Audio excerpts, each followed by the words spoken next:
Okay, just got a new mix to work on. It was recorded at a different studio. I just downloaded it from the producer's FTP site, and it's a Pro Tools session. And I had just opened it, so I'm going to pop it open here, and we're going to take a look at it. What I'm going to do is give you a quick tutorial about preparing the workspace to do the mix. That's the typical first step before we start doing anything. We want to get ourselves organized to see what we got, to put in the little shortcuts that we want to do to help make things efficient as we go along. First thing you notice is all the tracks, got a bunch of tracks here, okay? There's no color coding on there. We're going to color code them. That's not everybody does that, but it's helpful. I'm going to look and make sure the tracks are in a reasonable order, and this producer is really good at that, so I'm going to assume that he's being consistent here. Looks like the first group of tracks, loops, kick, speeder, okay, these are all drums, all the way down to this one, sans amp drums, okay. I'm going to assume that this first group of tracks are drums. We can always change the colors later, but we're going to make these my typical drum color of blue. Then the bass, going to make it brown. Tend to make basses brown. No reason really. We got a bunch of guitar tracks here, it looks like.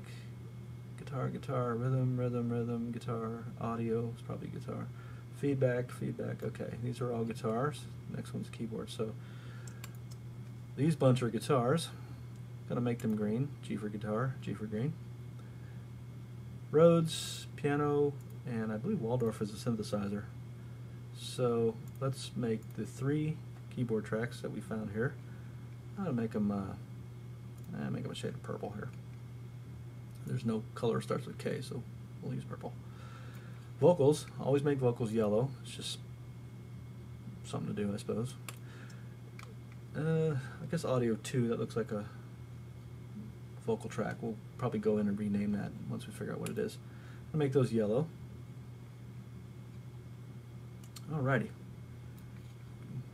Close our color palette. Okay, here we go. While I'm here, I'm going to the pointer looks like it's at the beginning of the session, so before we do anything else, I'm going to put a marker in here and call this Start. And save it as a marker. I'm going to save the zoom settings and track height settings. And the reason for that is when I hit the hotkey for marker number 1, it's going to put the session right back to the starting point, which is right here, so I don't have to listen to this empty space. It starts a few seconds in. And it will give me the exact view that I'm seeing here, no matter where I am zoomed. I can always edit that later if I want to. I'm also, while I'm here, I'm going to go ahead and select the whole piece. You see I'm highlighting it all. I think it goes out a little further. Yeah, let me just add another second or two to the end of this thing. Okay. Now you can see I've highlighted the whole thing. I'm going to add another marker. This is basically a marker, a memory location that selects all the tracks. I'm going to call it a selection. Instead, rather than a marker, I'm going to save a memory location of this particular selection, and I'm going to call this bounce.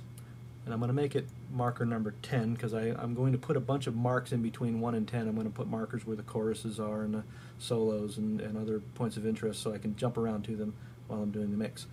And again, I'm going to save the zoom settings and track heights simply because this looks pretty good to me. Okay, so now we are at our starting point. Let's take a look at the mix window. Okay, in the mix window, we're displaying the track list, which you can display in the edit window as well, but I usually don't. Like, you know, it's a preference thing. I put them in the mix window. And we've got a set of groups here. I have to see what we've got here, but it looks like we've got the group all, which is the default in Pro Tools, and if I have group all selected, you know, what I do to one track happens to all of them.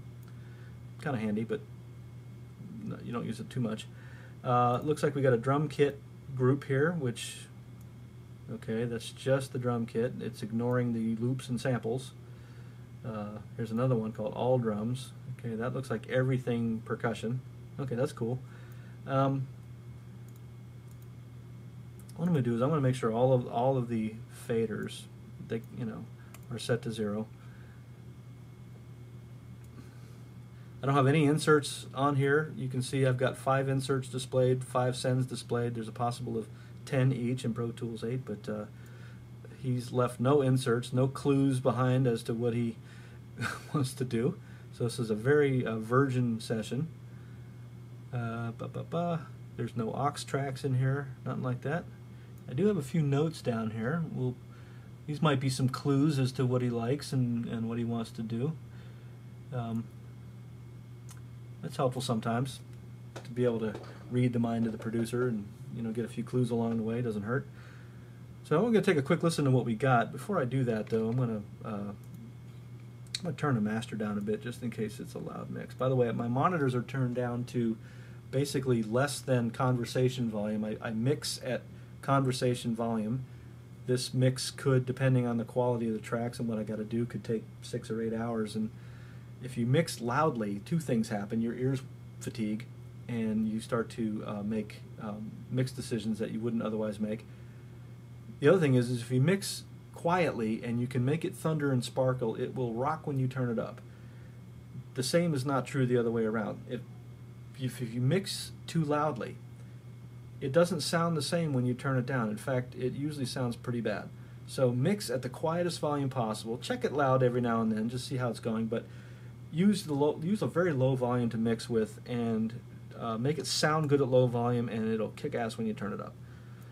So let's take a listen to what we got here. I'm going to make sure my markers at the my cursor's at the start position, and we're going to hit play. All right, they jump right into it. Good driving guitar tune. And some bashing drums.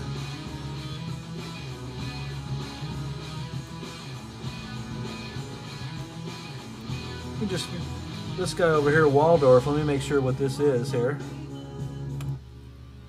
That's what I thought. It's keyboard pad sound. These 2 guys, feedbacks, I'm going to turn these down because something tells me these are just some guitar feedback that we can bring up every now and then when it sounds useful. Let me flip back over to the mix window, or to the edit window here. You can see the producer's already done some mutes. Got a good idea of what he doesn't want to have in the mix.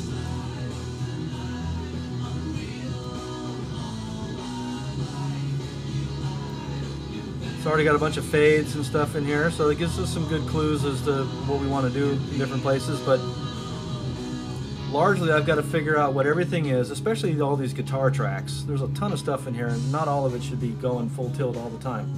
So we're going to really spend some time on the guitar tracks, figuring out what we want to do with them and really making them work well together. But what we're going to start with are the drums. Reason being, this particular kind of song, I'd like to start with the drums. We'll get the drums balanced and mixed pretty well, and then I will add in the bass. And we'll get the bass and drums really pumping together good.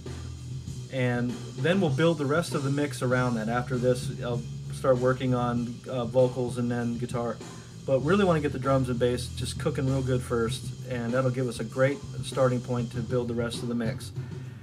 So what I'll do is I'll do another tutorial a little bit later when I've got the drums and bass going good, and I'll show you what we did and give you a little update.